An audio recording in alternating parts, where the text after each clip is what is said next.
नहीं, पिछले क्लास हम लोग ये कृतिका में लेसन क्लियर कर चुके थे। आज का हम लोग का लेसन है देव। देव के सवैया और कवित को पढ़ेंगे। देव के बारे में पढ़ते हैं। देव का जन्म इटावा उम्र से सन 1973 में हुआ था। उनका पूरा नाम देवदत्त द्विवेदी था। देव के अनेक आश्रयदाताओं में औरंगजेब के पुत्र आजम शाह भी थे, परंतु देव को सबसे अधिक संतोष और समाज उनकी कविता के गुणग्राही अक्षरदाता भोगी लाल से प्राप्त हुआ। और बोला क्या गया कि देव का जन्म कब हुआ था? 1973 में हुआ था। और उनका पूरा नाम क्या था? देवदत्त द्विवेदी था। और देव के अनेक आशंकाओं में औरंगजेब के पुत्र आजम शाह भी थे।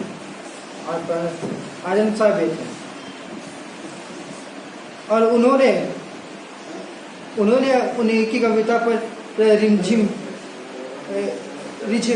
कर लाखों की संपत्ति दान की। उनके काव्य ग्रंथों की संख्या 52 से 72 तक मानी जाती है। उनमें से रस विलास, भाव विलास, काव्य सदाय, भवानी विलास आदि देव के प्रमुख ग्रंथ माने जाते हैं। और देव के प्रमुख ग्रंथ कौन कौन से होते हैं? तो रस विलास, भाव विलास, काव्य रसायन, भवानी विलास आदि देव के प्रमुख ग्रंथ हैं। उनकी मृत्यु 1767 में हुई थी। और उनका मृत्यु कब हो गया था? 1767 में उनका मृत्यु हो गया था। देव रीतिकाल के प्रमुख कवि है। रीतिकाल कविता का संबंध 12 आश्रमदाताओं से था। इस कारण उसमें दरबारी संस्कृति का चित्रण अधिक हुआ है। देव भी इससे अछूते नहीं थे, किंतु वे इस प्रभाव से जब ये मुख्य हुए, उन्होंने प्रेम और सौंदर्य के सज्जन चित्र खींचे। अलंकारिक और श्रृंगारिकता उन्होंने काव्य की प्रमुख विशेषताएं हैं। शब्दों की आकृति के जरिए नया सौंदर्य पैदा करते हुए सुंदरी ये ध्वनि चित्र प्रस्तुत किए हैं। और वो अपने काव्य में क्या सुंदर चरित्र और अच्छा वर्णन करते हुए वो सब कुछ के बारे में बताएं। यह हमारा देव का ये था। देव के हम सवैया पढ़ेंगे। देव के बारे में जो लिखा गया है सवैया, उसके बारे में पढ़ेंगे। पानी नुपुर मंजू बजे कटी किंकनी के धुनी की मधुराई। ऐसे देव जी, लेखक देव ने कहते श्री कृष्ण के पैरों में पायल, श्री कृष्ण के पैर में पायल सुंदर घुंघरू अत्यंत मधुर और ध्वनि में बजते हैं। और उनके जो कमर में यह बंदी कमर धनी है, वो भी बहुत मधुर में बजती है। सावरी अंगल से पटपीत हुए हुए फूल से बनमाल सुहाए। सावरी मतलब बोला जा रहा है कि उनका शरीर पर पीले वस्त्र सुबोधित करते हैं। मतलब उनके अंग में जो पीला वस्त्र, उसके देख के मतलब एक आकर्षित मन होता है। और उनके हृदय पे वन पुष्प की माला लगी हुई रहती है। और उनके हृदय पे क्या तो वन पुष्प की माला लगी हुई रहती है। वो उसे देख के संबोधित हो जाते हैं। माथे किरीट बड़े दृढ़ चंचल मंद हंसी मुखचंद जुहाय।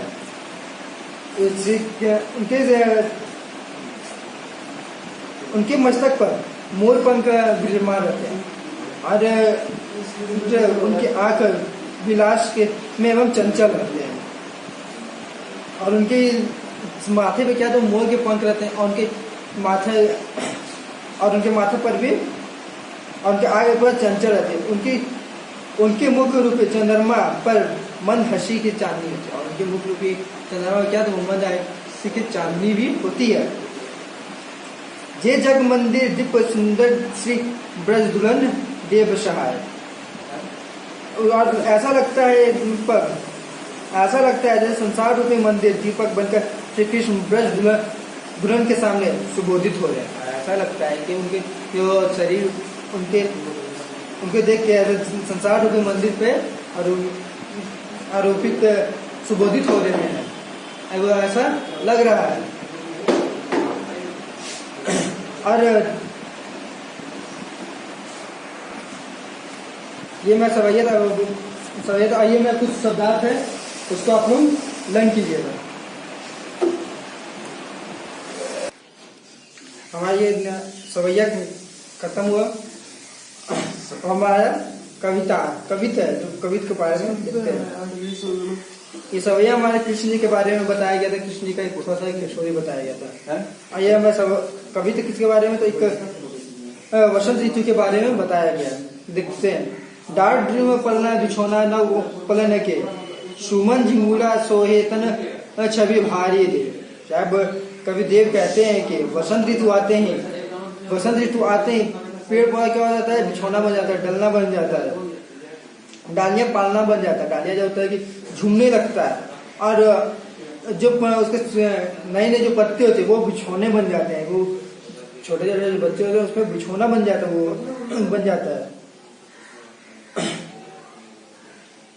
और छोटे छोटे पत्ते सब बिछोना बन जाता है, और नए पत्ते एवं पलन कोमल बिछोना बन जाता है। उसका जो नए पत्ता होता है वो क्या हो जाता है, कोमल बिछोना बन जाता है। उसमें क्या कहते हैं, बहुत सारे बच्चे लोग खेलने घूमने के लिए चले जाते हैं उसमें नए पत्ते पे।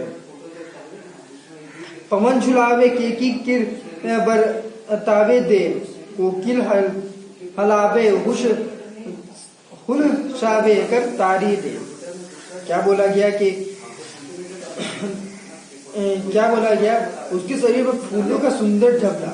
और बच्चे जो खेलने आते हैं उनके शरीर में फूलों का सुंदर झबला अत्यंत आकर्षित लगता है। उन पर जो ये फूलों का जो झबला जब लगता है तो वो बच्चे लोग अत्यंत आकर्षित होने लगते हैं। और बसंत के पलने को हवा झुला रही है। बसंत के जो पलने आए, बसंत में जब पेड़ पौधा है उसमें क्या तो हवा झुला रही है, पूरा हवा झुला रही है।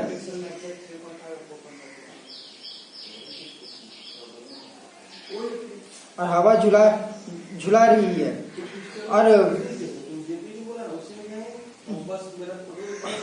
और मोर तोता कोयल आदि अपनी मीठी मीठी बातें कर रहे हैं। मोर तोता क्या तो अपनी मीठी मीठी बातें कर रहे हैं। कंजकली नयिका लतान सिर सारी दे, सॉरी गलत हो गया।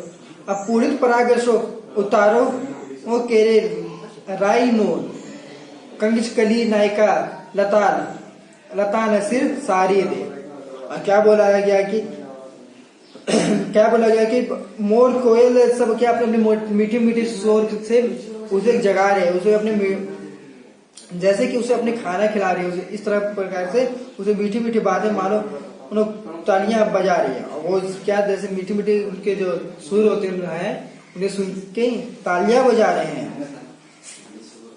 और कोमल की सुंदर कलियां के रूप नायिका सिर पर साड़ी की आंचल डालकर डाले में है। और मदन महिपजु को वो बालक बसंता ही प्राप्ति जगावत गुलाब चटकारी दे।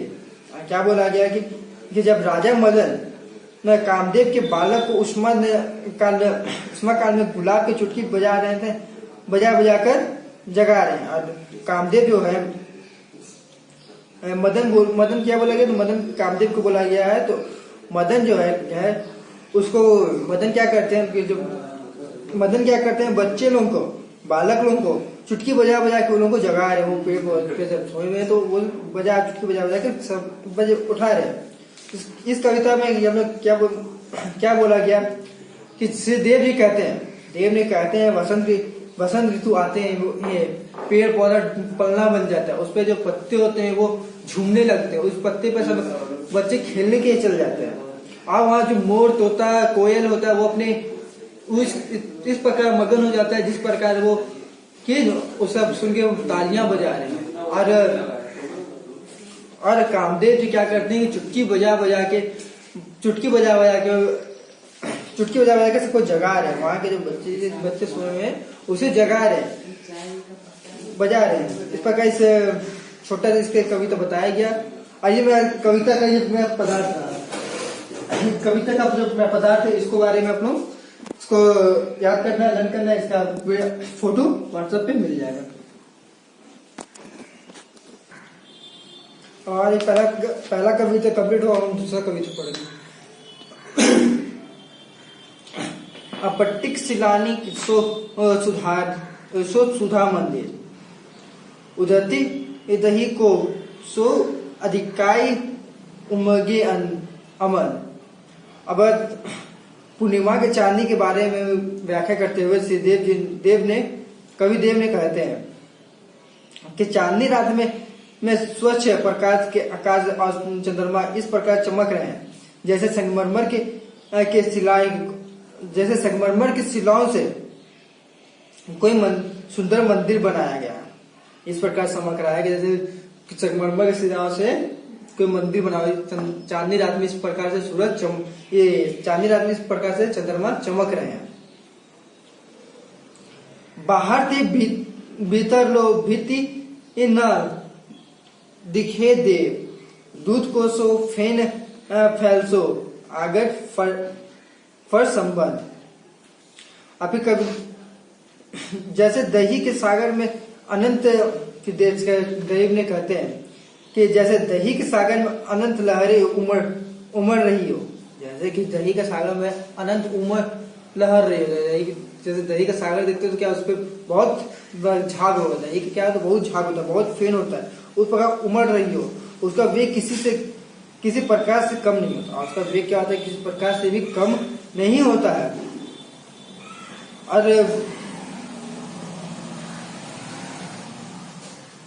और रात की सुंदरता इतना स्वच्छ एवं निर्मल होता है ये उसमें सब कुछ साफ व स्पष्ट दिखता है। और रात की सुंदरता में इतना स्पष्ट होता है जैसे सब कुछ स्वच्छ और साफ एकदम दिखता है और